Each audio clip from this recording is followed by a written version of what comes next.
Hi friends, हम लोग start कर रहे हैं रेलवे रिक्वायरमेंट बोर्ड रेलवे भर्ती की एनटीपीसी का प्रीवियस ईयर उसको सॉल्व करेंगे। ये यहाँ पे देखिएगा आप, आरआरबी एनटीपीसी 13 अप्रैल 2016 शिफ्ट 2 का ये क्वेश्चन पेपर है। एक एक करके सॉल्व करेंगे। आज हम मैथ्स का करेंगे। आप लोग ने थंबनेल को देखा ही होगा, पूरा मैथ्स ट्रिक वाइज ही सीखेंगे और कितने कम समय का यूज़ करके हम सीख सकते हैं वो मैं तरीका आपको बतलाऊँगा। ठीक है, आप इस क्वेश्चन पेपर को यहाँ से www.qmaths.in से डाउनलोड कर सकते हैं और नहीं तो डिस्क्रिप्शन के नीचे लिंक दे दिया जाएगा। देखिए फ्रेंड्स, यहाँ पे आपका जो 5 नंबर क्वेश्चन है, यहाँ से मैथ्स स्टार्ट हो रहा है। तो यहाँ पे जो मैथ्स है मैं यहाँ पे करने की कोशिश करूँगा। जगह थोड़ी कम है तो मुझे मिटाना भी पड़ेगा, तो आप कृपया करके जो भी यहाँ पे दिखाया जाएगा तुरंत नोट डाउन कर ले, तुरंत ही नोट डाउन कर ले। ठीक है, क्वेश्चन भी लिख लेना, बहुत बेहतर होगा। आप एक नोट्स बनाइए, एक कॉपी इस तरह का रखिए जो थोड़ी मोटी होनी चाहिए। उसके अंदर पूरा एनटीपीसी का शिफ्ट वाइज मैं एक एक वीडियो देते जाऊँगा। आपको पूरा ही यहाँ पे प्रीवियस ईयर लेक्चर जो भी दिया जाएगा उसका आप भरपूर फ़ायदा उठाएँ। ठीक है, आपको अगर मैथ्स में 30 में 30 लाना है, 30 में 30, देखिए हाँ 30 में 30 लाना है, 30 मार्क का मैथ्स होता है तो 30 में 30 आराम से लाया जा सकता है, कोई बड़ी बात नहीं है।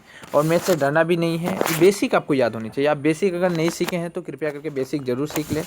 ठीक है, और मैं ये डायरेक्टली क्वेश्चन सॉल्व करने जा रहा हूँ। देखिए, ए एक काम को 10 दिन में और बी उसी काम को 20 दिन में, यहाँ पे ध्यान दीजिएगा, ए एक काम को 10 दिन में, बी उसी काम को 20 दिन में कर सकता है यदि दोनों 2 दिनों के लिए एक साथ मिलकर काम करते हैं तो काम का कितना भाग समाप्त होगा, यहाँ पे पूछा गया है। देखिए, आप बोलिएगा सर आप तो आंसर देख चुके हैं। मुझसे आंसर से मैं आंसर से मतलब नहीं रखता हूँ। ठीक है, आंसर कभी कभी गलत भी हो सकता है, इससे कोई बड़ी बात नहीं है इसमें। तो बेसिकली आपको जो कॉन्सेप्ट है वो याद होनी चाहिए। वो कुछ भी मैं अभी चेंज करके दूंगा, आप बना दीजिएगा, क्या बड़ी बात है, आपको यहीं पे टेस्ट भी हो जाएगा। ठीक है, तो चलिए स्टार्ट करते हैं। देखिए, ए एक काम को कितना दिन में करता है, ए एक काम को 10 दिन में करता है, बी उसी काम को, यही तरीका है एग्जाम में शॉर्टकट बनाने का, बी उसी काम को 20 दिन में करता है। दोनों की एलसीएम निकाल लीजिए, दोनों की एलसीएम हम 20 ले रहे हैं। ठीक है, 20 लिए हैं तो 10 का टेबल में 20 कितना टाइम में आएगा, 1 टाइम में। 20 का टेबल में 2 टाइम में आएगा और 20 का टेबल में 1 टाइम में आएगा। यहाँ पे 2 हुआ तो दोनों मिलकर 3 भाग पूरा करते हैं। दोनों मिलकर कितना भाग पूरा करते हैं, 3 भाग। ठीक है, आपने देखा कि जगह कमी की वजह से मुझे डिलीट करना पड़ रहा है, तो मैंने देखा कि दोनों मिलकर ये 3 यूनिट यानी 3 भाग पूरा कर रहे हैं। और बोला गया है दोनों एक साथ काम कितने दिन तक करते हैं, 2 दिन तक करते हैं, यानी टोटल काम कितना हो गया, 6। ठीक है, 6 यूनिट का काम हुआ। और बोल रहा है कितना भाग यानी टोटल काम कितना था, एलसीएम कितना आया था, 20 आया था। एलसीएम कितना आया था, 20 आया था। और इस 20 के अंदर कितना काम किया गया है, 6 काम ही, मतलब 6 काम किया गया। तो अब देखिए ये किसी से कट रहा है, हाँ काट दीजिए। ये 2 का टेबल में 3 टाइम जाएगा, ये 2 का टेबल में 10 टाइम जाएगा, यानी 3/10 आपका जो है ऑप्शन ये 3/10 ऑप्शन 1 ये राइट हो जा रहा है। आगे बढ़ते हैं बच्चे, ये दिखलाना चाहता हूँ आपको, मैं अभी समझाऊंगा नहीं, इसका एक स्पेशली वीडियो बनेगा। ये कथन और निष्कर्ष जो है बहुत बार गलतियाँ होती है, तो उसका कुछ फॉर्मूला तो है नहीं, कुछ ट्रिक है, मतलब पकड़ने की ट्रिक है, बस उसका एक वीडियो स्पेशल बनेगा, आप ज़रूर उसको देख लीजिएगा। चलिए ये देखिए, ये क्वेश्चन है, यहाँ पे देखिए 16 नंबर क्वेश्चन, 5 क्रमागत संख्याओं का औसत 100 यानी 100 है तो सबसे बड़ी तथा सबसे छोटी संख्याओं के वर्गों का अंतर होगा। अब वर्गों का अंतर बोलना है आपको। हाँ, तो देखिए 5 क्रमागत संख्याएं क्या क्या बन सकता है। पहले देखिए एवरेज जो होता है ना, एवरेज औसत जो होता है वो हमेशा मिडिल में रहता है, तो मैं एवरेज को यहाँ पे रखा। ठीक है, एवरेज को यहाँ पे रखा। अब देखिए क्रमागत की बात बोला गया है तो आप एक आगे बढ़ाइए, एक आगे बढ़ाइए, 1 सॉरी राइट नहीं हो रहा है, चलिए ले लेते हैं। देखिए तो मैं जो एवरेज है उसको मिडिल में रखता हूँ 100। उसके बाद क्रमागत मतलब एक के बाद एक, एक के बाद एक, 100 के बाद क्या आएगा, 101 आएगा। ठीक है, इसको मिडिल में होना चाहिए ये, किंतु ये एवरेज है, एवरेज हमेशा मध्य में होता है, औसत हमेशा मध्य में होता है। उसके बाद और एक घर बढ़ाते हैं 102, इधर एक घर कमाते हैं 99 और एक घर कमाते हैं 98। बस यही 1 2 3 4 5 हो गया संख्या, जिसका मिडिल में यानी औसत कितना आ गया, 100 आ गया। अब बोला गया है क्या, देखिए यहाँ पे देखिए क्वेश्चन पे थोड़ा गौर कीजिएगा, क्वेश्चन पढ़ने के साथ साथ आपका आंसर बनना शुरू हो जाता है। ठीक है, तो यहाँ पे बोला है तो सबसे बड़ी और सबसे छोटी संख्याओं के वर्गों का अंतर। देखिए ये है सबसे छोटी और ये है सबसे बड़ी, इन दोनों का वर्ग करना है। वर्ग करने के बाद फिर बोला है अंतर भी ज्ञात करना है, अंतर कितना होता है, ठीक है। तो 98 और 102 याद रखिएगा, 98 का वर्ग कीजिएगा माइनस फिर 102 का वर्ग कीजिएगा। ये जरूरी नहीं है जो 98 पहले आए, आप कहीं भी यहाँ पे माइनस आपको मेंशन नहीं करना है। चलिए मैं वर्ग करके, अगर मैं इसका वर्ग करता हूँ तो इसका वर्ग कर लीजिएगा, 10404 होगा आंसर, 10404। देखिए ये जगह नहीं है ना दिखाने का, इसलिए मैं नहीं दिखा पा रहा हूँ। मोबाइल में ये वीडियो बनाई जा रही है, इसीलिए। अगर ये कंप्यूटर में बनाता, क्वेश्चन को थोड़ा कन्वर्ट करने में मुझे प्रॉब्लम होता है, इसलिए मैं कंप्यूटर में नहीं बना रहा हूँ, ठीक है। अगर 98 का कीजिएगा तो इसका आएगा 9604। इन दोनों को माइनस कर दीजिएगा, माइनस करने के बाद आपका आंसर 800 निकल के आ जाएगा, ठीक है। बस यही तरीकाएँ थी, आगे बढ़ते हैं हम। ये वाला देखिए, यहाँ दिया है x माइनस रूट एक्स, ये रूट है बच्चे, ये root x minus root x equal to 90। तो रूट x का मान ज्ञात कीजिए। देखिए ये आप ऑप्शन को लेकर काम कर सकते हैं, ठीक है। अगर मैं ऑप्शन में, देखिए आपका अंदाजा भी तुरंत, आपको क्वेश्चन को देखकर आपका तुरंत अपने मन के अंदर जो आंसर है वो तुरंत चलना मतलब शुरू हो जाना चाहिए जी। यहाँ पे ये बैठा है, यहाँ पे ये बैठा है, अच्छा ये होने से ऐसा होगा, ऐसा दिमाग में अपने आप में फील करना शुरू कर दीजिए, तो तभी होता है, जल्दी फास्ट होता है, ठीक है। विदाउट पेन एंड कॉपी लोग इसी तरह करता है। तो देखिए 100 अगर पकड़ रहे हैं, मैं 9-10 भी पकड़ सकता था, 10 पकड़ के होगा नहीं, कुछ फ़ायदा नहीं होगा। 100 पकड़ रहे हैं, अगर 100 पकड़ रहे हैं तो 100 माइनस रूट 100, देखिए 100 माइनस रूट 100, 100 माइनस रूट 100 मतलब 10 का स्क्वायर होगा, 10 का स्क्वायर होगा कि नहीं। तो यहाँ पे 10, अब जाके आंसर कितना आया, 90। हाँ ये 90 तो आ रहा है मेरा, हाँ एक्चुअल में मतलब कितना आया, लेकिन आंसर 100 नहीं है। देखिए आंसर यहाँ पे ए दिखाई दे रहा है। देखिए कैसे है मैं बता रहा हूँ। आपने जो रूट एक्स का वैल्यू क्या पकड़े थे, रूट एक्स का वैल्यू हम लोगों ने पकड़ा था रूट 100, यही पकड़ा था ना वहाँ पे, तभी तो माइनस करके 90 आया। तो रूट एक्स का वैल्यू जब मैं रूट 100 पकड़ा तो वहाँ पे बोला है रूट एक्स का वैल्यू निकालिए, तो रूट एक्स बराबर ये जो 100 होता है 10 का स्क्वायर होता है, स्क्वायर रूट कैंसिल होगा, आंसर होगा 10। अब समझ में आ रहा है 10 कैसे आया। चलिए आगे बढ़ते हैं। ये देखिए ये क्वेश्चन है, बच्चे लोग बहुत डर जाते हैं, कोई भी स्टूडेंट हो। देखिए ये रूट एक्स ऐसे करके मैं आपको बता रहा हूँ, 2 फिर इस तरह 2 रूट के ऊपर रूट के ऊपर रूट के ऊपर रूट के ऊपर रूट डॉट जाते रहता है, ठीक है। तो इसमें डरने की कोई बात नहीं है, बस एक छोटा सा फॉर्मूला आपको याद रखना है। यहाँ पे जो भी दिया जाएगा, मान के चलिए 6 भी दिया जाए, मान के चलिए अगर 20 भी दिया जाए, इस तरह रूट 20 भी दिया जाए, रूट 20 भी दिया जाए, आपको डरना नहीं है। बस चाहे कोई भी बड़ी संख्या हो, आपको उस संख्या को अगर प्लस में है और माइनस में है, बस ध्यान रखना। ये मेरी वाला प्लस में है, प्लस माइनस में आपको याद रखना है जो उस संख्या को ऐसा 2 भाग में तोड़ना है जिसका अंतर 1 आता हो। चलिए अगर 2 को मैं तोड़ता हूँ 1 इंटू 2 कितना होता है, 1 इंटू 2 2 होता है। मैं इस 2 को रूट 2 को मैं 2 भाग में ऐसे तोड़ा ताकि दोनों का अंतर क्या आएगा, 1 आएगा। इन दोनों का अंतर कितना है आपको दिखाई दे रहा है, दोनों का अंतर 1 है, ठीक है। दोनों का अंतर क्या है, 1 है। तो अब एक बात और आपको गौर करना है, अगर क्वेश्चन के अंदर ठीक है, अगर क्वेश्चन के अंदर अगर प्लस में हो तो वो जो 1 इंटू 2 में मैं तोड़ा था, क्वेश्चन के अंदर अगर प्लस में हो तो आंसर आपका बड़ी वाला होता है, और अगर माइनस में हो तो आंसर छोटे वाला होता है, ठीक है। तो यहाँ पे प्लस में देख रहे हैं तो आंसर बड़े वाला यानी 2 होगा आंसर, और अगर यहीं पे माइनस रहता है, इस तरह रहता है, देखिए रूट माइनस रूट 2 इस तरह करके रहता है, मतलब माइनस दिया रहता है, सॉरी वो यहाँ पे प्लस का जगह माइनस रहता है, प्लस का जगह माइनस रहता तो हमारी आंसर 1 होता। चलिए मान के चलिए अगर मैं यहाँ पे 20 दे दिया, 20 दे दिया, तो हम इसको तोड़ेंगे 4 इंटू 5 तोड़ेंगे कि नहीं, 4 इंटू 5 या 5 इंटू 4। तो इसके अंदर अगर प्लस में है तो आंसर 5 होगा, अगर माइनस में है तो आंसर 4 होगा। तो बस यही आंसर था। यहाँ पे तो दिखाई दे रहा है डी नंबर है, 2 नंबर आंसर है, ये 2 आंसर है, ठीक है। आगे बढ़ते हैं, इसी तरह बने रहिए वीडियो। ये देखिए ये क्वेश्चन आया हुआ था, इसमें क्या है बोलिए तो ये सब क्या है, sin 45, sin 30, 60, ये सब 10 वगैरह कुछ भी हो। आपको बस ये एग्जामिनर क्या चेक करता है, जो आपको वैल्यू याद है कि नहीं, बस वैल्यू पूछ लेता है। sin 45 degree is equal to 1 by root 2 directly याद है। sin 45 cos 45 भी 1 बाई रूट 2 होता है, tan 45 1 होता है, cot 45 भी 1 होता है। इस तरह याद होनी चाहिए आपको, वैल्यू डायरेक्टली याद होनी चाहिए, ठीक है। और बोलना चाहता हूँ मैं, ये ट्रिगोनोमेट्री से 2-3 क्वेश्चन बनते हैं हमेशा। मैंने बहुत शिफ्ट का क्वेश्चन उठाया, हर एक शिफ्ट में 1-2 1 नहीं सॉरी 2-3 क्वेश्चन बना ही बना है।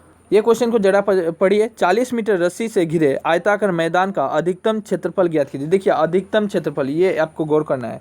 क्षेत्रफल वैसे होता क्या, देखिए यहाँ पे 40 मीटर रस्सी से घिरे, जब एक रस्सी से आयताकार मैदान को घेरा जाता है, ये है आयत, आयत हो गया रेक्टेंगल।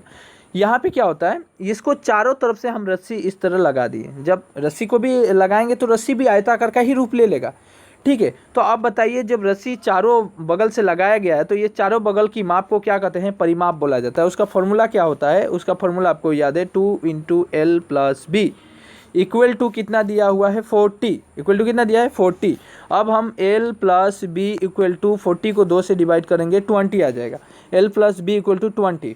अब देखिए अधिकतम बोला है ना, अधिकतम बोला है ना, ये बोला आयताकार का अधिकतम। देखिए 20 आया है, L + B, ये है L, ये L है, ये ब्रेथ है, लेंथ इंटू ब्रेथ ऐसे आता है क्षेत्रफल में।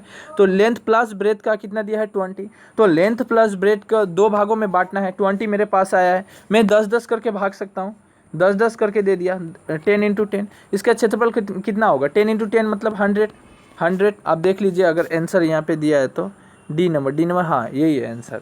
तो 100 है इसका आंसर, ठीक है। अधिकतम बोला है, एक्चुअल में ये अधिकतम बोलने के कारण ऐसा आंसर हुआ है, नहीं तो मैं खुद ही, देखिए एक्चुअल में वो अधिकतम के कारण ये ज़्यादा से ज़्यादा मान बोला है। अगर यहाँ पे 20 है, अगर मैं एक को 18 पकड़ता, एक को 2 पकड़ता तो नहीं होता, 18 दूना 36 होगा ही नहीं।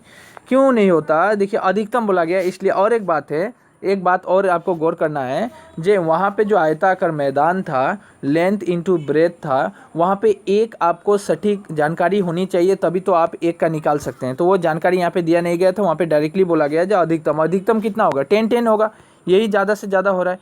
आप खुद मैं आपको दिखा रहा हूँ। चलिए, अगर 10 × 10 लिया तो कितना आया, 100 आया कि नहीं आया। अच्छा चलिए, अब उसी 20 में अगर मैं 18 × 2 लेता तो 18 दूना 36, कम आया कि नहीं, अधिक से अधिक का बात पूछ रहा था। चलिए फिर मैं मान के चलिए 15 × 5 लेता, कितना होता, 75।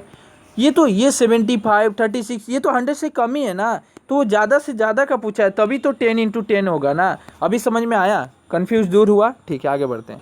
ये देखिए, ये क्वेश्चन आया हुआ था, ये एक्चुअल में पाइथागोरस ट्रिपलेट आपको याद होनी चाहिए। क्वेश्चन को पढ़िए। एक समकोण त्रिभुज में कर्ण लंब से 4 सेंटीमीटर लंबा है, जो आधार से भी 4 सेंटीमीटर लंबा है। आधार की लंबाई की गणना कीजिए। मैं क्वेश्चन को पहले ड्रॉ करके दिखाता हूँ।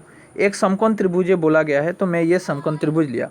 वहाँ पे आपको मालूम है, इसका नेम कर देता हूँ ABC, ठीक है। इसको बोला जाता है परपेंडिकुलर, इसको बोला जाता है हाइपरटूनियस, इसको बेस बोला जाता है। हिंदी में भी मेंशन कर रहा हूँ, आप आराम से नोट कर लीजिए। ये जो है इसको कर्ण बोला जाता है, ठीक है, इसको कर्ण बोलते हैं। नीचे वाले को आधार बोलते हैं, आधार, ठीक है। और ये जो है परपेंडिकुलर है, इसको लंब बोला जाता है, ठीक है, इसको लंब बोला जाता है, ठीक है। तो ये आप लिख लीजिए, मैं इसको मिटाने वाला हूँ, आपको बस समझाने के लिए बोला मैंने, समझाया। तो इंग्लिश में भी याद रखिएगा, परपेंडिकुलर, बेस और हाइपरटेन्यूस, ये आपको याद होनी चाहिए। चलिए अब फिर और एक ड्रॉ बनाता हूँ और इस पर क्या समझाता हूँ मैं। यहाँ पे क्या बोला गया है, ज़रा गौर से ध्यान दीजिएगा, ठीक है। यहाँ पे क्या बोला गया है, फिर से हम देखते हैं, थोड़ी सी इसको और छोटा कर लेते हैं कॉलम को, ठीक है। ये है यहाँ पे बोला जा रहा है कि जो कर्ण है लंब से 4 सेंटीमीटर लंबा है, आधार से 4 सेंटीमीटर लंबा है। देखिए आधार को मानिए x, आधार से लंब कितना है, 4 सेंटीमीटर लंबा है, x + 4, ये हो गया लंब। और लंब से यहाँ पे कर्ण है, कर्ण लंब से भी 4 सेंटीमीटर, देखिए यहाँ पे मेंशन किया गया, कर्ण लंब से 4 सेंटीमीटर, मतलब ये जो लंब है इसे 4 सेंटीमीटर और, मतलब x + 8। अब 8 कैसे हुआ, 4 तो ये था, इसमें और 4 प्लस किया तो 8 हो गया ना, हाँ ठीक है। तो ये है, अब बोला गया है आधार, तो आधार की लंबाई की गणना कीजिए। आधार मतलब नीचे वाले जो बेस था वो निकालना था, ये x का वैल्यू निकालना था। इधर था x + 8 और इधर था आपका x + 4। ये कंप्यूटर रहने से बहुत अच्छा से समझाया जा सकता है, फिर भी मैं दिखा रहा हूँ, ठीक है। आपको समझने की कोशिश कीजिएगा। कोई भी प्रॉब्लम, अगर आपको प्रॉब्लम लग रही है तो ज़रूर कमेंट कीजिए, सर आप कंप्यूटर बेस ही बनाए, तो कंप्यूटर बेस ही वीडियो बना दूँगा, ठीक है। तो आपको पाइथागोरस फार्मूला याद होनी चाहिए। पाइथागोरस फार्मूला में क्या है, देखिए ये मैं फिर से समझा रहा हूँ, अब थोड़ा सा ध्यान दीजिएगा। A B C, तो पाइथागोरस फॉर्मूला में ये जो कर्ण होती है, कर्ण स्क्वायर मतलब A C square is equal to A B square plus B C square दीजिएगा। मैं बोल दे रहा हूँ, ठीक है, आपको समझ में नहीं आ रहा है तो मैं बोल दे रहा हूँ। A C square equal to A B square plus B C square, ठीक है, ये होगा, ये फॉर्मूला होता है। अब देखिए ये फॉर्मूला लगाकर इस मैथ को बनाऊंगा मैं। यहाँ पे x प्लस 8 था, थोड़ा ध्यान दीजिएगा, यहाँ पे x प्लस 4 था, बनाया जा सकता है, कोई बड़ी बात नहीं। यहाँ पे x था, यहाँ इसका स्क्वायर मतलब a प्लस बी का फिर होल स्क्वायर, इसका भी a प्लस बी का होल स्क्वायर फिर एक्स स्क्वायर, बहुत बड़ा आ जाएगा। तो इसीलिए इससे बचने के लिए अगर मुझे देता है एग्जाम में करने के लिए तो मैं क्या यूज़ करता, मैं बोल रहा हूँ, मुझे अगर एग्ज़ाम में देता तो मैं देख कर ही आंसर बोलता। मैं देखिए मुझे अगर एग्ज़ाम में देता तो मैं एक बार लिख लेता जी, यहाँ पे x है, यहाँ पे x प्लस 4 है और यहाँ पे x प्लस 8 है, ये तो मैं लिख लेता हूँ, ये मुझे लिखना पड़ता। और एक बात है, यहाँ पे ज़रा सा ध्यान दीजिएगा, आपको पाइथागोरस ट्रिपलेट याद होनी चाहिए। ट्रिपलेट का ही वो मल्टीपल करता है एग्जामिनर हमेशा, मैंने बहुत पेपर में देखा ट्रिपलेट का ही मल्टीपल होता है। और मल्टीपल कैसे होता है, पाइथागोरस ट्रिपलेट क्या क्या है लिख लीजिएगा, 3, 4, 5 ये आपस में मिले हुए हैं। उसके बाद 5, 12 और 13 ये ट्रिपलेट है, 5, 12, 13, हाँ 5, 12, 13, इसको हटाइए, 5, 12, 13। इसके बाद क्या है और दे रहा हूँ, 5, 12 आप लिखते चलिए, 5, 12, 13। इसके बाद है 7, 24, 25 आप पहले लिख लीजिए, ये लिख लीजिए। उसके बाद 8, 15 और आता है आपका 15 के साथ 17, हाँ ठीक है, 17, 24, हाँ ठीक है, मैं ये सब याद रखता हूँ। 5, 2, 7 यहाँ पे आ गया, ठीक है, यहाँ पे 8, 7 और एक 8 आ गया, देखिए 8, ये मेरा याद करने का थोड़ी अलग तरीका है। आप लोग अपनी अपनी तरीक़ाएँ से याद करनी चाहिए, अपने ट्रिक बनाना चाहिए, लोगों की नहीं देखना चाहिए, नहीं तो लोग वाला कभी भी याद नहीं होता है। तो चलिए, तो ये हो गया ट्रिपलेट। तो ट्रिपलेट का ही कोई ना कोई रिपीटेशन होगा। तो मैंने क्या बोला था, नीचे वाला x था, अगर मैं मैं पहले से शुरू करता हूँ, ऑप्शन 1 से 12 पकड़ता हूँ, इसको अगर x का वैल्यू 12 पकड़ा, यहाँ पे 12 प्लस 4, यहाँ पे कितना हो गया 12 प्लस 4। चलिए इसको डायरेक्ट लिखते हैं, 12 प्लस 4, मैं पूरा डायरेक्टली लिखूँगा, अभी टाइम भी अधिक हो मतलब चल रहा है। यहाँ पे 12 प्लस 4 हो गया आपका 16, यहाँ पे 12 प्लस 8 हो गया, इधर 12 और प्लस 8 हो गया, इधर हो गया 20। अब जो ट्रिपलेट में बताया उसी का ये रिपीटेशन होगा। आप काटिए तो ये किससे कटेगा, ये ज़रूर कटेगा 4 से, 4 3 जा 12, ठीक है आ गया, और 4 4 जा 16 आ गया, 4 5 जा 20। देखिए ट्रिपलेट मिला ना, मैं सबसे पहले यही दिया था ना, 3 4 5 ये मिला, ट्रिपलेट मिला, मतलब ये आंसर राइट है। आप ऑप्शन को भी उठाकर आंसर को बना सकते थे, ठीक है। तो आप ट्रिपलेट ही यूज़ कीजिएगा यहाँ पे एग्ज़ाम में अगर बनाने जा रहे हैं, ठीक है। आप बेसिक नहीं जानते हैं तो आपको रिक्वेस्ट किया जा रहा है, आप ज़रूर बेसिक को सीखने की कोशिश करें। बहुत सारा वीडियो पढ़ा हुआ है, मेरे नहीं है पर बहुत सारे टीचर का वीडियो पढ़ा है, आप ज़रूर वहाँ से सीख लीजिएगा, ठीक है। तो और मैं बेसिक अभी बना नहीं रहा हूँ, ठीक है, ये ज़रूर एक बार पढ़ ले, जल्दी से फटाक से पढ़ना है आपको, झटक फटक करना है आपको, एग्जाम में टाइम नहीं रहता है, ठीक है, टाइम बचाना है।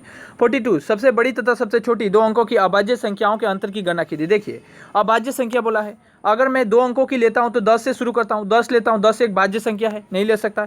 11 ले सकता हूं, हाँ ये एक अभाज्य संख्या है। इसके बाद बोला है जो सबसे छोटी 11 हो गया, और सबसे बड़ी क्या हो गया, हो सकता है 100 क्या ले सकता हूँ, नहीं ये 3 अंक हो गया, ये आप नहीं ले सकते हैं। उसके बाद क्या 99 ले सकता हूँ ना, नहीं ले सकते, ये आप 99 नहीं ले सकते हैं, ये भी एक भाज्य संख्या है, चला जाता है, 3 से कटता है। इसके बाद 98 भी नहीं ले सकते हैं, 2 से कटता है। 97 हाँ ले सकता हूँ, 97 नहीं कटता है तो ये ले सकता हूँ। इसके बाद 11 ले सकता हूँ। तो इन दोनों, अब बोला क्या है, ये तो हमारा निकल गया, क्या क्या निकला, एक 11 निकला और एक 97 निकला। अब बोला क्या, सबसे बड़ी तथा सबसे छोटी 2 अंकों की अभाज्य संख्याओं के अंतर की गणना कीजिए। अंतर कीजिए, माइनस कर दीजिए, क्या बराबर है, ये माइनस कर दीजिए, 7 में से 1 गया, 6 आ गया, 9 में से 1 गया, 8 आ गया, 86 आंसर है, डी नंबर, हाँ D number is the right answer. चलिए झटक से ये क्वेश्चन को पढ़ लीजिए। यदि विक्रय मूल्य 100 रुपये है तथा लाभ 33.33% है तो क्रय मूल्य ज्ञात कीजिए। आपको क्रय मूल्य निकाल। अच्छा एक बात बता सकते हैं, हमको लाभ किस में होता है, हमेशा कॉस्ट प्राइस में लाभ होता है ना, सीपी पे लाभ होता है हमारा। तो सीपी पे कितना लाभ हुआ है 33.33, 33.33 का आप फ्रैक्शन निकालिए तो 1/3 होता है, 1/3 होता है। तो लाभ होना मतलब प्लस कर देना। देखिए लाभ होने से ये 3 से ये प्लस हो जाएगा और लॉस होने से इससे माइनस हो जाएगा। तो इससे प्लस करके 3 और 1 को प्लस करेंगे 4/3, ठीक है 4/3 हो गया फ्रैक्शन। ये हमारा लाभ है। ये कितना लाभ है 33.33% लाभ है। कॉस्ट प्राइस में मुझे 33.33% लाभ हुआ है। मैंने उसको सेलिंग किया था 100 रुपये, 100 रुपये बेचा भाई, विक्रय मूल्य बोला गया, सेलिंग प्राइस है। तो सेलिंग प्राइस जो है, ठीक है, तो आपको ट्रेबल आना चाहिए, ठीक है। ये इसका जो सेलिंग प्राइस है इसका कितना परसेंट है, इसका कितना फ्रैक्शन है 4/3 है। तो ये इसका कितना फ्रैक्शन होगा 3/4 होगा, 3/4 होगा, यानी 4 से काट दीजिए, मैं काट के दिखा रहा हूँ यहाँ पे 100 3/4, 4 से काटिएगा, 4 दूना 8, 4 पंचे 20, 25 तिया 75, 25 तिया 25, बी आंसर राइट है, ठीक है। आगे बढ़ते हैं। हाँ एक बात बोलना भूल जाता हूँ मैं आपको ये फ्रैक्शन परसेंटेज ये सब पहले से आना चाहिए, बेसिक आपको याद होना चाहिए, तभी आप एग्जाम में लीड कर सकते हैं, नहीं तो कोई फ़ायदा नहीं। आप सीखिए, बेसिक को सीखिए, सब समझिए, ठीक है।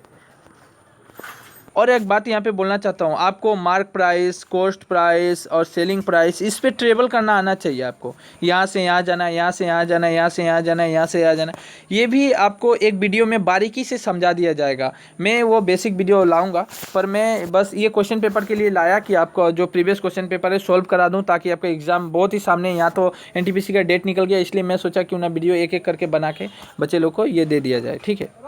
ये जरा देखिएगा, गौर से देखिएगा, 1 से 10 तक की संख्याओं के वर्गों के योगफल की गणना करें। ये देखिए एक प्राकृतिक संख्या 1 2 3 4 करके।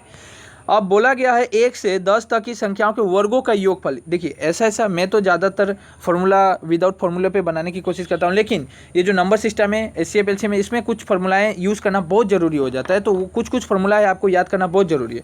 देखिए तो ये जो होता है वर्गों का योगफल, ये जो यहाँ पे बोला गया 1 से 10 तक, ठीक है। तो यहाँ पे एक जो प्राकृतिक संख्या एक के बाद एक आ रहा है, 1 2 3 4 ऐसा करके आ रहा है। जब भी ऐसा नंबर आपको मिले, चाहे वो 10 तक हो, चाहे 1000 तक हो, चाहे 100 तक हो, कुछ भी हो सकता है नंबर, कुछ भी हो, 10 तक ही रुकना नहीं है, अलग भी दे सकता है एग्जामिनर, 120 भी दे सकता है, 130 भी दे सकता है, आपको वो डिपेंड नहीं करता। आपको याद होना चाहिए तरीका बनाने का। इसका एक फॉर्मूला है, याद रखिएगा। नंबर ये जो जितना दर देता है उसको number n into n plus 1, n into n plus 1 2n plus 1 divide by 6, ये फॉर्मूला याद रहे, लिख लीजिए, इसको लिख लीजिए, कॉपी में नोट डाउन कर लीजिए। चलिए मैं बनाता हूँ। n यहाँ पे कितना है 10 है। उसके बाद फिर क्या बोला था, चलिए लिख के दे देता हूँ, 10 प्लस 1। इसके बाद फिर बोला था जो 2n मतलब 20 प्लस 1, ठीक है। तो कितना हो जाएगा, इधर 10 हो जाएगा, ठीक है, इधर हो जाएगा 10 प्लस 1 कितना हो गया 11, इधर हो जाएगा आपका 20 प्लस 1 21, इधर हो जाएगा डिवाइड बाई 6 हो गया, ठीक है, डिवाइड बाई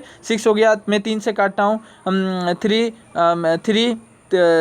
2 जा 6, 3 3 जा 3 7 जा 21, 3 7 जा 21, 2 से ये कटेगा, 2 5 जा, ठीक है, 2 5 जा 2 5 जा। तो अब देखिए 7 इंटू 11 77 इंटू 5 70, देखिए फिर से कर रहा हूँ, 77 इंटू 5, 5 7 35, 35 के 5 हो गया, यहाँ पे इधर 3 हो गया, 5 से 35 और 3 38, मतलब 385 है क्या सी नंबर आंसर? हाँ सी नंबर राइट आंसर, ठीक है। आप बोलिएगा सर आप आंसर देख चुके हैं तभी आप बोल रहे हैं, ऐसा कोई बात नहीं है, आपको तरीकाएं आनी चाहिए बनाने का। मैं आंसर देखूँ ना देखूँ, आप आंसर ढक दीजिए फिर भी दीजिए, मैं बना दूंगा। आप यहाँ पे 20 40 50 कुछ भी दीजिए फिर भी बना दूंगा। मेन बात है मुझे फार्मूला याद है, मैं तरीकाएँ जानता हूँ, तभी तो मुझे कॉन्सेप्ट क्लियर है। आपको भी कॉन्सेप्ट क्लियर होना चाहिए तभी होगा। आगे बढ़ते हैं, चलिए इसको थोड़ा पढ़िए तो। हाँ ये एलिगेशन बेस ठीक होगा बनाने में, इसकी 2 तरीकाएं हैं बनाने का, तो आप पढ़ लीजिए पहले। राकेश ने 10,000 रुपये की राशि 2 अलग अलग स्कीमों में खर्च कर रहा है, एक NSP में तथा PPF में। 2 में खर्च किया, एक में 14% के हिसाब से, अगले में 11% के हिसाब से चक्रवृद्धि ब्याज पर निवेश करता है। मतलब इन दोनों में निवेश किया 2 वर्ष के लिए, कुल 2 वर्ष के लिए इन्वेस्ट किया, और ब्याज उसको कितना मिला था 2726 रुपये ही मिले थे। और वहाँ पे बोला एग्जामिनर पूछ रहा है आपका NSP पे वो निवेश किया गया राशि कितना था। बहुत अच्छी बात है, ये जरूरी नहीं है NSP पे भी पूछे, एग्जामिनर आपसे PPF पे भी पूछ सकता है। तो चलिए पहले तो हम पहले एक यहाँ पे एक फॉर्मूला के यूज़ कर सकते हैं। जब भी आप चक्रवृद्धि ब्याज निकालने जाए और 2 साल हो 3 साल हो, तो वहाँ पे आप वेरिएबल का फॉर्मूला यूज़ करते हैं। वेरिएबल 1 वेरिएबल 2 वेरिएबल फार्मूला आपको याद है तो ठीक है, नहीं याद है तो देखिए, एक 2 वेरिएबल का फार्मूला है a plus B plus A into B by 100। ठीक है, ये एक फार्मूला है a plus B plus A into B by 100। ये फार्मूला लगाएंगे हम। ये फार्मूला जब हम 14 में यूज़ करेंगे, 14 प्लस 14 उसके बाद 14 इंटू 14 बाई 100, तो मेरा आंसर निकलेगा 29.96 ये निकलेगा। ये 14 के लिए निकला। इसके बाद हमारा जो मैं 11 वाले के लिए करूँगा, 11 प्लस 11 22 और इधर हो गया 121। 11 का square 121 divide by 100 that means 1.25 that means 23.21। ठीक है, अपना दिमाग में कीजिएगा 23.21 ऐसे करके करना ही है, अपना दिमाग में ही करना है, उपाय नहीं है, क्योंकि एग्जाम में टाइम नहीं रहता है। थोड़ी स्पीड करने की कोशिश कीजिएगा। अभी पहले सीख रहे हैं तो स्पीड नहीं चाहिए, थोड़ी धीरे धीरे करिए, अपने आप वो स्पीड बढ़ जाएगा। जितना पेपर लगाइएगा स्पीड बढ़ते जाता है। तो ये हमारा निकला 14% के लिए, ये निकला हमारा 11% के लिए। ठीक है, अब होता क्या है, ये 11% के लिए ये जो NSP यहाँ पे लिखता हूँ, NSP यहाँ पे कितना निकला था आप बोलिए तो? यहाँ पे निकला था 29.96। अच्छा, इधर PPF का 11% है ना, PPF बाद में, PPF का 11% के लिए कितना निकला था? 23.21 ये निकला था। अब हमको निकालना है, अब हमको और एक निकालना था, मैं निकाला नहीं, फिर निकाल लीजिएगा। ये जो 10,000 का प्रॉफिट मिला था आपको, ब्याज कितना मिला था? 2700 कुछ रुपए था। तो ठीक है, तो ये इसका परसेंटेज निकालिएगा। मैं एक बार निकाल लेता हूँ, ठीक है, इसको मैं बाद में ये दिखा रहा हूँ आपको, पहले इसका निकाल लेता हूँ। ये 10,000 का कितना प्रतिशत है ये निकालिए, तब एलिगेशन फार्मूला यूज़ होगा। तो ये जो है 2726 बाई, देखिए ये मैं कैसे निकाल रहा हूँ, देखिए आप लोग पढ़े होंगे, profit by CP into 100। Profit निकालने का फॉर्मूला क्या था? Profit by CP, profit percentage निकालने का, loss percentage, loss by CP into 100, profit by CP into 100। वही करूँगा मैं यहाँ पे।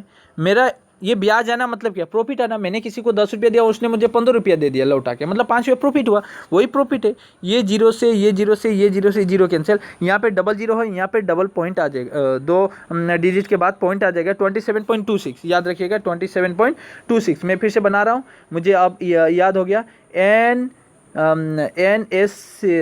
NSC पर मेरा निकला था 29.96, याद रखना है।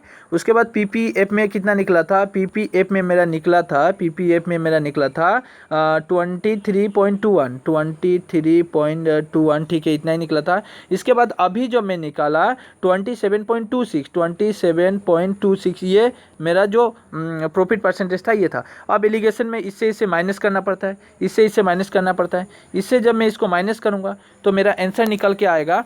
इधर से आप माइनस कीजिएगा 2 3, इधर पॉइंट हटाइए, इधर से 6 से इतना गया। बड़े वाले से छोटे वाले को भी माइनस कीजिए। ये जरूरी नहीं कि छोटे वाले से ही बड़े वाले को माइनस होगा, बड़े वाले से भी छोटे वाले को माइनस कर सकते हैं। तो आंसर इसका निकल के आएगा 4 4 4, इधर पॉइंट लगा, पॉइंट हटाया, 0 0 0 और इधर 5 5, इधर लास्ट में 5। हाँ, इधर से माइनस कीजिएगा, 6 में से 6 गया 0, इधर 9 में से 2 गया 7। ठीक है, यहाँ से देखिए 6 में से 6 गया 0, 9 में से गया 7, इधर पॉइंट आ जाएगा, और इधर 9 में से 2 चला गया, 9 में से 2 चला, 9 में से 7 गया तो 2, और 2 से 2 गया 0, यही आएगा। और यहाँ पे एक पॉइंट छूट गया मेरा, यहाँ पे भी पॉइंट आएगा 2 डिजिट के बाद, यहाँ पे 2 डिजिट है यहाँ पे। तो ये मेरा आ रहा है, ये एलिगेशन का। ये माइनस करके आप पहले कॉपी में बना लीजिए। तो मैं फिर बोल रहा हूँ, माइनस करके कॉपी में बना लीजिए, बस मुझे खाली ये याद रखना है। ये कितना आया? 4.05 2.70, 4.05, उसके बाद आया 2.70। ये 2 डिजिट के बाद पॉइंट है, 2 डिजिट के बाद पॉइंट है, ये पॉइंट से ये पॉइंट कैंसिल कर दीजिए। इसको मैं मिटा देता हूँ, चलिए, आपको इरेज ही करके बोल रहा हूँ। अच्छा चलिए, अब हो रहा है, कटेगा, यहाँ जरूर कट रहा है। यहाँ पे इस 2 रखिए। ये जब भी एलिगेशन का यूज़ किया जाता है वो हमेशा रेशियो में ही आता है। मेरा इधर कितना आया? 405, रेशियो में रखिए। इधर कितना आया मेरा? इधर आया 270। इसको आप काटिए, 5 से कटेगा, आराम से कटेगा। 5 से 0 है, 5 है, 5 से कटे, 5 8 40, 5 से कम 5, 5 25, 5 चौका 20, ये कटेगा। ये किससे कटेगा? ये 9 से डायरेक्ट कट रहा है, देखिए 9 6 54, 9 9 81। अच्छा, ये कट रहा है, हाँ 3 से कटेगा, 3 2 जा 6, 3 3 जा 9, मतलब 2:3, 2:3 आया आंसर। यहाँ पे कितना आया, सॉरी 3:2, 3:2 आया। मतलब NSP के लिए 3 है और PF के लिए 2 है। तो वो मांगा क्या है, मांगा है NSP। तो देखिए रेशियो में जब भी रहता है हम क्या करते हैं, कितना है पहले, पैसा कितना है 10,000 है, रेशियो कितना था 3 और 2 था, दोनों को जोड़ देंगे 5 हो गया। और इंटू करता हूँ, निकालना किसका है, निकालना है NSC का। NSC का कितना था, NSC का था मेरा रेशियो में 3 था।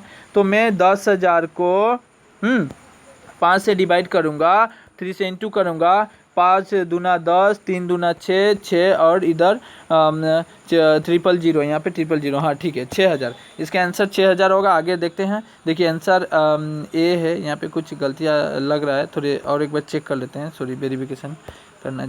आप ज़रा इसको बनाइएगा, तो मुझे ये गलत लग रहा है आंसर, क्योंकि आंसर तो 6,000 निकला, 6,000 ही होना चाहिए। 3 से गुना करें, एक बार आप फिर से इस तरह बना लीजिएगा, लेकिन 100% है कि 6,000 ही होगा। ठीक है, ये देखिए ए है। यहाँ पे क्या पूछा है, निवेश की गई राशि कितनी है NSP। यहाँ पे तो 3 था इसका रेशियो 2 था। अगर इसको निकालते, मैं मान के चलिए मैं PPF वाले निकालता, तो मेरा इधर था 10,000, इधर था 5 × 2, 5 दूना 10, 2 दूना 4, हाँ गलत है, ठीक ही है, वो 6,000 ही निकलेगा। कभी कभी क्वेश्चन वो लोग ऐसा दे देता है प्रिंटिंग में। आगे देखते हैं। ये वाला देखिए बहुत सुंदर है। एक कक्षा में 40 छात्रों का औसत वजन 45 किलो है। यदि ये एवरेज से है, आपको अच्छी तरह देखनी चाहिए क्वेश्चन को। क्वेश्चन नहीं देखेंगे, नहीं समझेंगे, तो समझ में नहीं आने से तो बेकार आप बैठे रहेंगे, बनेगा ही नहीं। कक्षा में 40 छात्रों का औसत वजन 45 किलो है, मतलब 40 छात्र का औसत वजन 45 किलो। अच्छा, ये बोल दिया गया है। यदि एक कक्षा का अध्यापक का वजन भी इसमें शामिल कर दिया जाता है तो औसत वजन 1 किलो बढ़ जाता है। यानी जब अध्यापक आ जाएंगे तो कितना हो जाएगा, 41 छात्र और टीचर को लेके 41 वहाँ पे लोग हो गए। इसके बाद एवरेज कितना हो जाएगा, 1 करके बढ़ जाता है, मतलब 46। इसको जब इंटू कीजिएगा तो इसका कितना निकल के आएगा, 4 से डायरेक्ट इंटू कर दिए, 4 पंजा 20 के शून्य, इधर एक शून्य लगा हुआ था, 4 पंजा 20 के शून्य, हाथ में 2 4 का 16, 17, 18, हाँ कितना हो गया 18, 1,800। इसको जब इंटू कीजिएगा, डायरेक्टली इंटू कीजिएगा, तो इसका आएगा 1886 आएगा। ठीक है, कर लीजिएगा, 40 से डायरेक्ट करके 1 से और कर देने से हो गया। हाँ ठीक है, तो मेरा यहाँ पे माइनस कीजिएगा। वहाँ पे पूछा है जो अध्यापक का वजन कितना होगा, एक्स्ट्रा जो है वही अध्यापक का वजन होगा। 1800 घटाने से 86 आता है, तो 86 ही आंसर होगा, 86 यानी ए। ठीक है, और एक बात है, देखिए ये तरीकाएं आप थोड़ी बेक करके, आप जो नहीं लिखे, जो भी बच्चे अगर नहीं लिखे हैं, नहीं समझे हैं, तो पीछे वीडियो को बेक करके देख लीजिएगा। देखिए आपका ये, आप डायरेक्टली ये बना सकता था, मुझे अगर बनाने देता तो मैं क्या करता, देखिए मैं क्या करता वो भी मैं बता रहा हूँ। मुझे मालूम है जो बच्चे का एवरेज 45 है, टीचर भी अगर आएगा तो उसको भी 45 ही लाना पड़ेगा। ठीक है, लेकिन टीचर आके एक ज़्यादा लेके आ रहा है, एक तो बात है। देखिए 45 बच्चे थे, टीचर भी आने से तो 45 ही होना चाहिए था, लेकिन 46 हो गया ना। तो एक बात गौर कीजिएगा, एक करके सभी को तो दिया होगा ना, उस टीचर ने एक करके ज़्यादा लाया, सभी को दिया होगा, यानी 45 स्टूडेंट को वो दिया होगा एक एक करके। जो आप लोग ये एक एक बांट लीजिए, तो उन लोगों ने एक एक बांटा, एक ज़्यादा रह गया तो टीचर को दे दिया, यानी टीचर का टोटल हो गया 46। अब यहाँ पे डायरेक्टली आप इंटू ये कर सकते हैं 45। सॉरी, मैं एक चीज़ भूल गया था, यहाँ पे 40 गौर नहीं किया था, 40 ही स्टूडेंट थे, 40 स्टूडेंट को वो 40 एक एक करके दिया, यानी 40 दे दिया। और खुद का जो लाया, खुद जो आके इसके अंदर जब शामिल हुआ, उसका था 46 हो गया था, तो टोटल कितना हो जा रहा है 86 हो रहा है। तो 40 स्टूडेंट को एक एक करके दे दीजिएगा एक एक करके, और इधर उसका जो एवरेज बन गया नया वो भी जोड़ दीजिएगा, आंसर निकल जा रहा है। यही एक तरीकाएँ होती है शॉर्टकट जाने का। यहाँ पे देखिए, ये क्वेश्चन को पढ़ने की कोशिश कीजिए। 4 अलार्म घंटियाँ, एक अलार्म लगाया गया है, घड़ियाँ और घंटियाँ ही दिया है, घड़ियाँ नहीं दिया। घंटी भी कोई भी कुछ भी दे सकता है। 3, 4, 5 तथा 8 मिनट के अंतराल पर बजती है। यदि वे एक साथ 6 बजे बजी तो इसके बाद वे एक साथ कितने बजे बजेगी। ऐसा बहुत बार क्वेश्चन पेपर में आया हुआ था NTPC का। डायरेक्टली कुछ नहीं करना है, इसका LCM निकाल लेना है, डायरेक्टली LCM। देखिए मैं LCM कैसे निकालता हूँ, इस तीनों को देखता हूँ, तो तीनों के अंदर क्या, एक 40 रखा मैंने, 40 को तीनों डिवाइड कर रहा है, लेकिन 3 तो डिवाइड नहीं कर पा रहा है, तो मैं कुछ नहीं करता हूँ, उस 40 को 3 से इंटू कर देता हूँ, 120 मिनट हो गया। देखिए यहाँ पे 120 मिनट आया, 120 मिनट, लेकिन यहाँ पे तो घंटे की बात बोली जा रही है। 60 से डिवाइड दे दीजिए, 006 जा, यानी 2 घंटे और लगेंगे। 2 घंटे के बाद मतलब 6 बजे बजा था, फिर +2 8 बजे बजेगा, फिर 8 के बाद 2 और जोड़ दीजिए 10 बजे बजेगा। तो यहाँ पे पहला वाला ही मांगा है, 6 के बाद कितना बजे बजेगा, 8 बजे, 8 के बाद 10 बजे, तो वो पूछा 6 के बाद, तो 6 के बाद 8 बजे बजेगा। आगे बढ़ते हैं। ये बहुत अच्छा क्वेश्चन है, ये पढ़ना है, ऐसा क्वेश्चन आता ही आता है, हर एक साल देखने को मिला है। 50 छात्रों की एक कक्षा में 18 छात्रों ने साहित्य, 26 छात्रों ने भाषा और 2 छात्रों ने साहित्य तथा भाषा दोनों विषय लेते हैं। ठीक है, तो क्वेश्चन क्या पूछा है, यहाँ पे स्टेटमेंट देने के बाद वो एक एक करके पूछा, तो पहले स्टेटमेंट वाला बना लेते हैं। स्टेटमेंट वाला को ड्रॉ करके बढ़ाते हैं। हम ऐसा क्वेश्चन को बहुत ही सरल तरीके से ड्रॉ करते हैं। देखिए कैसे ड्रॉ करना है। यहाँ पे पहले दोनों दिया है ना, दोनों, तो आपको कैसे बनाना है, ऐसे करके बनाना है। ये साहित्य के लिए हो गया, ये भाषा के लिए हो गया, ये एस से डिनोट कर दिया साहित्य, ये भी से भाषा। दोनों में कॉमन कौन सा है, 2 है। 2 पूछा है जो छात्रों की एक कक्षा में 18 छात्रों ने साहित्य लिए, ये 2 जो है ना दोनों में है, तो इस 2 को पकड़ना है। 18 छात्र 2 को लेकर 18 होना चाहिए, 2 को लेकर, यानी 2 कमाइए, यहाँ पे आएगा 16। ये 26 2 को लेकर 26 होना चाहिए, 2 कमाइए, यहाँ पे आएगा 24। ठीक है, अब आपको याद रहेगा साहित्य कितने लिए हैं, एक्चुअल में 16, और यहाँ पे क्या बोला जा रहा है, भाषा एक्चुअल में कितने लिए, 24, दोनों में कितना है, ये है। तो टोटल पहले एक बार कर लेते हैं। टोटल देखिए यहाँ पे आपका हो गया 20, 30, 40, 42, टोटल 42 छात्र ही काम यहाँ पे मतलब पढ़ रहे हैं। 50 में 42 छात्र पढ़ रहे हैं। अब क्वेश्चन में क्या बोला है, क्वेश्चन में बोला है केवल साहित्य में नामांकन करने वाले छात्रों की संख्या के कुल छात्रों की कितनी प्रतिशत है। अच्छा, प्रतिशत पूछा है, तो हम देखिए यहाँ पे प्रतिशत पूछा है, बहुत अच्छी बात है, हम प्रतिशत में ही निकालेंगे। बोला गया है केवल साहित्य में नामांकन करने वाले छात्रों की संख्या कक्षा के कुल छात्रों की संख्या की कितनी प्रतिशत है। अच्छा, केवल साहित्य में कितने आए थे, 16 आए थे ना। केवल साहित्य में नामांकन करने वाले छात्रों की संख्या कक्षा के कुल छात्रों की कितनी प्रतिशत है, कक्षा के कुल, तो इसमें क्या बड़ी बात है। देखिए साहित्य कितने पढ़े थे, 16, कक्षा में टोटल कितना है 50, और परसेंटेज में मांगा है तो 100, ये 50 से 2 टाइम में चला जाएगा, 16 दूना 32 आ जाएगा, 32% आंसर है यहाँ पे। आगे बढ़ते हैं, देखते हैं क्या बोला गया है, और कुछ बोला है क्या, देखते हैं। यही स्टेटमेंट वही रहेगा। कितने छात्रों ने एक ही विषय में नामांकन कराया था, कितने छात्रों ने एक ही विषय में नामांकन कराया था। हाँ देखिए, एक ही विषय में, एक तो दो कॉमन था ना, उसको नहीं पकड़ना है। एक ही विषय में यहाँ पे कितना था, 16, उधर कितना था 24, यानी टोटल कितना हो गया 40। यहाँ पे आंसर बी राइट होगा। आपको समझना है, पढ़ के समझना है, स्टेटमेंट को समझना है। यहाँ पे क्या बोला है, कक्षा के कितने छात्रों ने साहित्य या भाषा में नामांकन नहीं कराया। देखिए साहित्य या भाषा में, मैंने पहले ही बोला था टोटल कितना हुआ था 42। साहित्य या भाषा यानी पढ़ा ही नहीं, वो स्टूडेंट पढ़ा ही नहीं, 50 था टोटल। पढ़ने वाला कितना था 42, निकल के कितना आ जा रहा है 8 निकल के आ रहा है, यहाँ पे 8 आंसर है। वही 8 ना, पढ़ा ही नहीं है, कुछ भी नहीं पढ़ा है। तो आगे के देखते हैं, ये वाला देखते हैं, बहुत अच्छी बात है। यहाँ पे बोला है एक दूध वाले द्वारा दूध और पानी को किस अनुपात में मिलाया जाना चाहिए कि वह मिश्रण को क्रय मूल्य पर ही बेचा तो उसे 10% का लाभ हो। देखिए ये प्रॉफिट लॉस से क्वेश्चन है, एक मिक्सचर एलिगेशन का भी क्वेश्चन इसको बोला जा सकता है। देखिए एक बात है कि आप क्रय मूल्य पर बेचेंगे, एक तो क्रय मूल्य पर बेचेंगे, वहाँ पे मेंशन किया है जो क्रय मूल्य पर ही बेचा जाए। आप क्रय मूल्य पर, देखिए आप कोई भी वस्तु लाएंगे, मान के चलिए मैंने 100 रुपया का वस्तु लाया और 100 रुपया में बेचूंगा, लेकिन 10% लाभ भी चाहिए, तो उस पर कितना मिक्स करूंगा। 100 रुपया का चावल लाया, 100 रुपया में बेचना है, 10% की प्रॉफिट के हिसाब से मैं कितना किलो चावल डालूंगा। यहाँ पे एक के बाद पॉइंट दे दी, 10 किलो चावल डालने से ही मुझे 10% का प्रॉफिट होगा। चलिए मैं दूध वाला यही क्वेश्चन को समझाता हूँ। प्रॉफिट कितना चाहिए 10%। 10% को मैं कैसे लिख सकता हूँ फ्रैक्शन में 1/10। 10% कैसे लिख सकता हूँ, देखिए ये हुआ 10%, 0 कैंसिल, मतलब 1/10, मतलब 10 लीटर में 1 लीटर पानी आपको मिलाना पड़ेगा। इसका ये आंसर है। ये भी अगर नहीं समझ में आ रहा है तो मैं एक और तरीका सोचता हूँ। देखिए आपने मान के चलिए 10 लीटर दूध लाए 10 रुपये में, ये नहीं दिखना है, ये नहीं दिखना है, हटा दीजिए, इसको भूल जाइए। 10 लीटर दूध लाए 10 रुपये में और 10 लीटर दूध लाने के बाद उस वस्तु को 11 रुपये में अब 10 रुपये में ही बेचना चाहते हैं। अब बोलिए, 10 लीटर दूध लाएं, 10 रुपये में बेचना चाहे पर 10% का प्रॉफिट चाहिए। तो आपको तो 10 लीटर दूध में अगर 1 लीटर पानी मिला रहे हैं तो 1 रुपया और बढ़ गया, 11 रुपया। 11 रुपया पानी मिला रहे हैं तो आप 11 रुपया में ही बेचिएगा। आप तो क्रय मूल्य पे बेच रहे हैं ना, 1 रुपये लीटर के हिसाब से, ठीक है। तो ये आपका कॉस्ट प्राइस है, ये आपका सेलिंग प्राइस है। तो सेलिंग प्राइस जो है 1 रुपया अधिक है कॉस्ट प्राइस से, तो कितना अधिक है, 1/10 है कि ना। प्रॉफिट बाई सीपी यही तो निकालता था। प्रॉफिट कितना हुआ, 1 रुपये।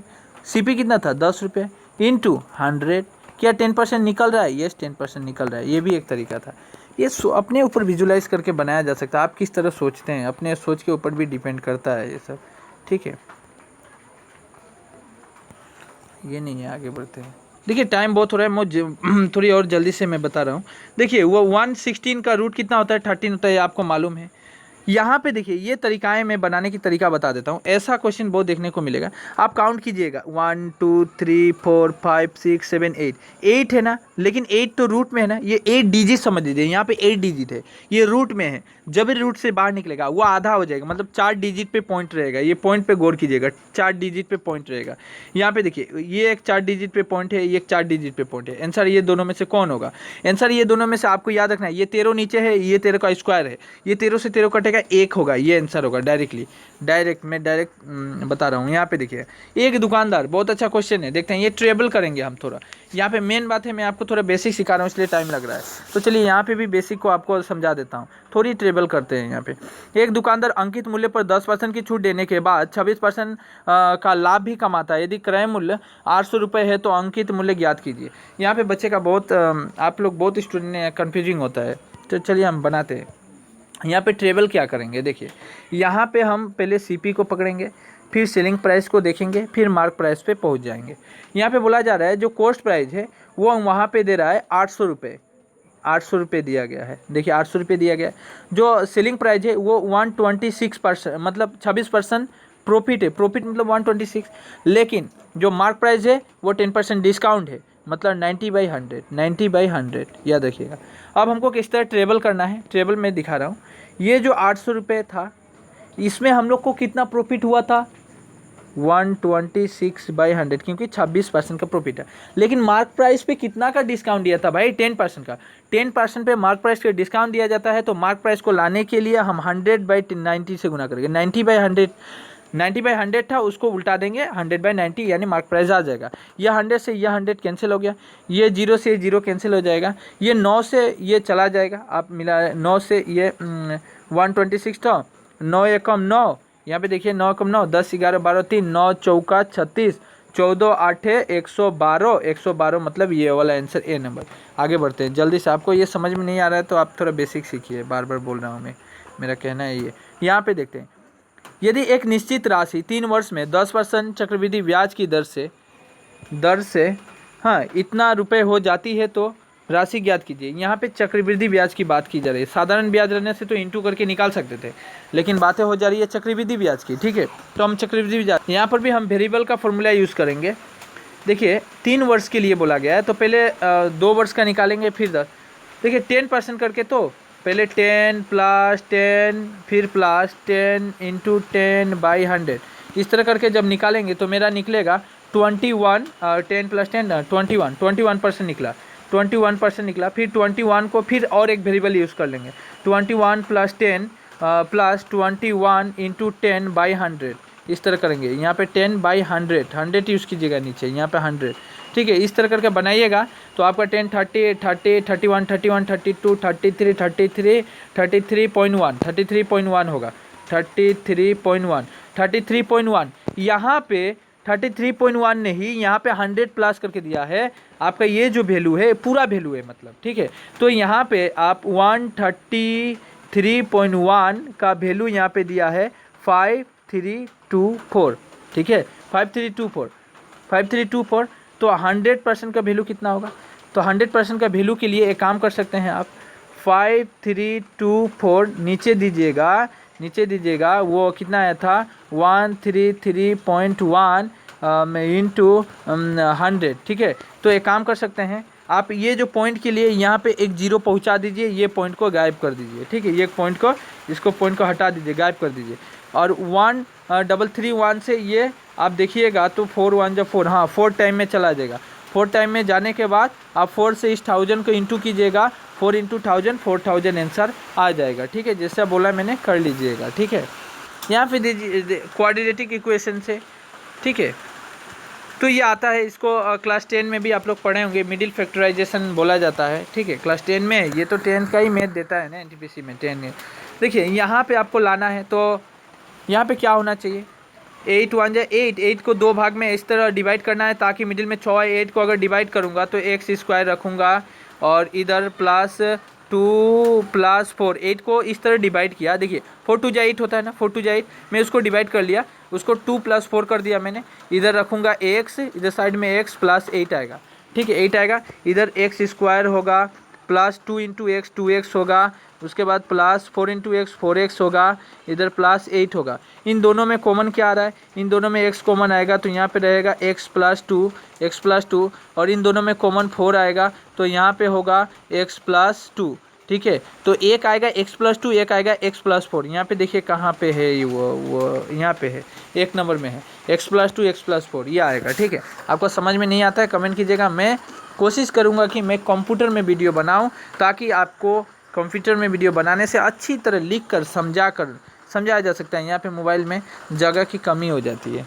देखिए ये वाला पूछता है ना, ये वाला बोलता है जो कौन सी सबसे छोटी है, कोई बड़ी बात नहीं है, 5 से डिवाइड दीजिए ना, ये 30 समझिए, यहाँ पे 30 है, 5 से डिवाइड दीजिएगा तो इसका आंसर रहेगा 5 6 30, यानी 0.60, पूरा परफेक्ट चला गया। यहाँ पे दीजिएगा तो 6 48, हाँ यहाँ पे 0.8, यहाँ पे समथिंग कुछ और आएगा, आगे देखते हैं।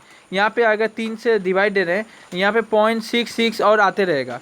यहाँ पे अगर 4 से 5 से डिवाइड दे रहे हैं, 5 8 40, 0.8, देखिए ये पूरा एक्चुअल चला गया, 0.8 एक्चुअल गया। यहाँ पे कुछ आएगा, यहाँ पे पूछ रहा है सबसे छोटी ये है, यानी ये ए नंबर है।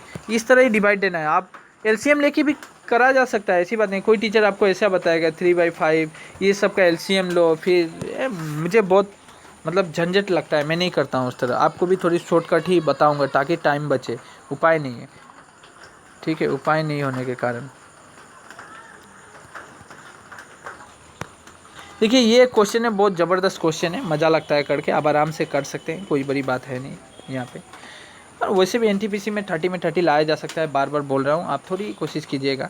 यहाँ पे बोला है, ये देखिए a² - b² फॉर्मूला क्या होता है, a + b - b, a + b 25 + 15, 25 + 15 40 into a - b, इसको माइनस कर दीजिए, 25 से 15 को माइनस कर दिए, झटाक से फटाक से 10, और ये 10 नीचे आ जाएगा, 10 नीचे 10 कैंसिल, कितना आंसर है 40 ए इज द राइट आंसर। आगे बढ़ते हैं, झटाक फटाक करना है। यहाँ पे देखिए क्वेश्चन पढ़िए, एक चोर x किलोमीटर प्रति घंटा की गति से अपनी मोटरसाइकिल चलाता है। एक सिपाही ने 6 घंटा बाद जीप से उसका पीछा करना शुरू किया था। 4 घंटे बाद उसे पकड़ लिया। यदि सिपाही की औसत चाल 90 km/h है तो चोर की मोटरसाइकिल की गति कितना होगी। देखने में बहुत बड़ा लग रहा है स्टेटमेंट, कोई बस स्टेटमेंट ही बड़ा है, बनाने में कोई बड़ा नहीं है। देखिएगा एक तो बात बोलिए, आपको समझिए, जो चोर है वह निकल चुका था, 6 घंटा बाद जीप को स्टार्ट किया गया था। 6 घंटा बाद वो जीप जो है सिर्फ 4 घंटा ही चला है, ये याद रखना है। जीप कितना देर चला है, सिर्फ जीप जो पीछा गया उसने सिर्फ 4 घंटे ही चलाया। और चोर 6 घंटे, चोर तो पहले निकल गया, 6 घंटा इधर भी ट्रेवल किया, इधर भी 4 घंटा, मतलब अगर टोटल देखा जाए चोर ने 10 घंटा ट्रेवल किया है। याद रखना है, चोर टोटल 10 घंटा ट्रेवल किया है, जीप ने सिर्फ 4 घंटा था। जीप का स्पीड है भाई, तुरंत पकड़ लिया चोर को, ठीक है। तो अब हमको पहले डिस्टेंस निकालिए। डिस्टेंस निकलेगा किससे, जीप से निकालिए। जीप की औसत गति कितना दिया है, 9 km/h। Distance is equal to speed into time. Speed कितना है 90, इंटू टाइम कितना दिया है, कितना घंटा चला है जीप, 4 घंटा, यानी 9 चौका 36, 360 किलोमीटर है। 360 किलोमीटर टोटल डिस्टेंस है, ठीक है, टोटल डिस्टेंस है 360। अब चोर कितना घंटा चला था, चोर इधर 6 इधर 4, ये 4 भी चला होगा ना भाई। वो 6 घंटा पहले आप भाग गए, फिर मैं आपको 4 घंटा बाद में पकड़ा, मतलब 6 घंटा तो भागे भी थे और इधर फिर से 4 घंटा जोड़ लीजिए, 10 घंटा। 10 घंटे में यानी आप क्या पूछा है, वो स्पीड पूछा है, तो speed is equal to distance by time. Speed is equal to distance, ये डिस्टेंस हो गया, टाइम कितना ये है, 0 0 कैंसिल हो गया, 36 आंसर बी आंसर, हाँ ठीक है। Right answer. आप समझ में नहीं आया फिर से देखिएगा वीडियो को बैक करके, जल्दी से जाना है। ये देखिए ये क्वेश्चन है, यदि 12, 12, x और 48 एक क्रमागत अनुपात में है तो x का मान कीजिए। क्रमागत अनुपात जानते हैं ना, क्रमागत 1 2 3, देखिए क्रमागत अनुपात है, दोनों का डिस्टेंस समान है। आपको डिस्टेंस ही नहीं देखे, देखिए इसको कैसे निकालना है। क्रमागत अनुपात की बात बोला जा रहा है, अनुपात में, सॉरी अनुपात में। तो आपको कैसे लिखना है, आपको एक काम कर सकते हैं, ये जो 12 है 12 को लिख सकते हैं अनुपात वाले ऐसे निकाला जाता है, क्रमागत अनुपात वाला 12, ये मिडिल वाले को नीचे रखिएगा, फिर इधर भी इक्वल दीजिएगा, ये फिर मिडिल वाला ऊपर जाता है, फिर नीचे 48 आता है, मिडिल वाला दोनों में काम करता है। इसको इस तरह क्रॉस मल्टीप्लाई कीजिएगा, x into x, x square, 12 into x square, और 12 और इधर 48 कीजिएगा तो ये आ जाएगा 576, 576 x इज इक्वल टू, यहाँ पे रूट दीजिएगा 576, ये आपका 24, तो चाचों का 16, 24 का 36 नहीं होगा, 24 का हो जाएगा, ये 24 हो जाएगा, मिला लीजिएगा, 24 इंटू 24 576 होता है, कर लीजिएगा। ठीक है, आगे बढ़ते हैं। ये देखिए एक झटक से फटाक से एक मैथ है, आगे बढ़ते हैं। ये दिया है कोस बी, देखिए ये जो भी देता है ना इस तरह का वैल्यू देता है कोस, यहाँ पे a प्लस बी का वैल्यू 90 है, हाँ a प्लस बी का वैल्यू 90 है, यहाँ पे a हो गया, b हो गया, सी a प्लस बी का वैल्यू 90 दिया है, ये 90 डिग्री का है समको ने। यहाँ पे बोला कोस बी, कोस क्या होता है, कोस होता है आपका cos theta equal to base by hypotenuse, base by hypotenuse, थोड़ा पहले मैं समझाया था, बेस बाय हाइपोटेन्यूज, बेस कितना है 2 है, हाइपोटेन्यूज कितना है 3, ये देखिए इसको डिवाइड करना हूँ मैं, बेस बाय हाइपोटेन्यूज, ठीक है, ऊपर वाले को बेस बाय हाइपोटेन्यूज 2/3। अब से साइन ए पूछा है ना, ए पूछा है, ए का सीधा सीधी जो पूछता है एग्जामिनर उसके सीधा जो होता है वही परपेंडिकुलर में चेंज हो जाता है, ठीक है, परपेंडिकुलर। अभी ये परपेंडिकुलर हो गया, ये बेस हो गया, हाइपोटेन्यूज कभी चेंज नहीं होता है, ऑलवेज सेम रहता है। अभी साइन थीटा का sine theta is equal to p/h, p/h मतलब परपेंडिकुलर बाई हाइपोटेन्यूज, परपेंडिकुलर कितना है 2 है, हाइपोटेन्यूज कितना है 3, 2/3 डी नंबर, सेम आंसर हो गया। ठीक है, आपको ये भी समझ में नहीं आएगा, ये नहीं समझ में आ रहा है, इसके लिए मैं एक स्पेशली वीडियो दूंगा, वो बेसिक वीडियो है, आप उसको जरूर देखें, आप पूरा कंसेप्ट क्लियर हो जाएगा। ट्रिगोनोमेट्री कुछ नहीं है, पानी है पानी। ये देखिए ये एक दिया हुआ था, इसको कुछ करना नहीं था, देखिए ये अगर ये पॉइंट को हटाते हैं तो यहाँ पे नीचे 10 हो जाएगा, ये पॉइंट को हटाते हैं नीचे 100 हो जाएगा, ये सब हट गया है, यहाँ पे 2 है सोचिए, तो ये 0 00 से ये 00 कैंसिल, ये 0 से ये 0 कैंसिल। अब यहाँ पे 2 इंटू 2 4, 4 इंटू 2 8, 8 इंटू 2 16, 16 दूना 32, 32 इज द राइट आंसर, खत्म, और कुछ मैथ है ही नहीं। ठीक है, अच्छा इसमें एक जो पाई चार्ट है उसका मैथ्स आया हुआ था, मैं काम करता हूँ पाई चार्ट का जो मैथ्स है ना उसका स्पेशल एक वीडियो बनाऊंगा पाई चार्ट का ऊपर, उसमें जो परसेंटेज सबका खेल होता है वो खेल किस तरह खेले जाएंगे एग्जाम में जाके वो देखेंगे हम लोग। ठीक है, तो बात है कि इसमें कुछ है इंपॉर्टेंट है वो बनाऊंगा क्योंकि वीडियो लेंथी हो जा रही है। बाय द वे आप अगर नए स्टूडेंट हैं तो ज़रूर चैनल को सब्सक्राइब करें, इस तरह हम लोग सभी एक एक करके जितने भी प्रीवियस पेपर है हम आपको वीडियो मैथ्स का बना के देते रहेंगे। और एक बात है, मैं बस वही शॉर्टकट ट्रिक ही चलता हूँ क्योंकि उपाय नहीं है, एग्जाम में मुझे शॉर्टकट ही भागना पड़ता है, और वो भी कैसा शॉर्टकट, आपका माइंड कैलकुलेशन, आप किस तरह सोचते हैं। ये जरूरी नहीं वो टीचर ने ये फॉर्मूला दिया, वो टीचर ने ट्रिक दिया, ट्रिक कभी काम नहीं करता है, ट्रिक का पीछे जो भागेगा वो तो मर गया, एग्जाम में मर गया, ट्रिक भागना ही नहीं है, ट्रिक कुछ काम नहीं करता है। हाँ शॉर्टकट और ट्रिक में बहुत अंतर है, शॉर्टकट होता है आप थोड़ा दिमाग में बहुत सारे कैलकुलेशन को अवॉइड कर सकते हैं, छोड़ सकते हैं, उसको बोलता है शॉर्टकट। ये नहीं कि हम उस कैलकुलेशन के बिना ही कर लिए, ऐसा बात नहीं, आप कैलकुलेशन किए हैं किंतु अपना दिमाग में किए। ठीक है, तो वही बात है, तो हम रखते हैं, बाय बाय, टेक केयर।